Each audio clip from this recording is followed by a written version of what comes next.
ଆଚ୍ଛା ସାଙ୍ଗ ତତେ କ'ଣ ଲାଗେ ଭୂତ ଅଛି? ଅଛି ଭୂତ।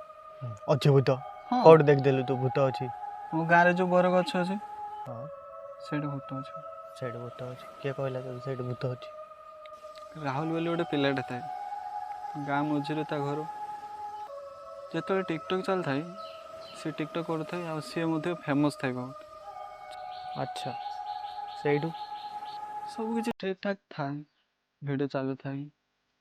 କିନ୍ତୁ ଯେତେବେଳେ ଟିକଟକ୍ ବ୍ୟାନ୍ ହେଇଗଲା ସେ ଆଉ ସହିପାରିଲାନି, ଯେଉଁଟାକି ତାର ଗୋଟେ ସୋର୍ସ ଥାଏ, ସେ ସହିପାରିଲାନି। ଆଉ ସେଇ ଗଛକୁ ଯାଇକି ଫାଶୀ ଦେଇ ମରିଗଲା।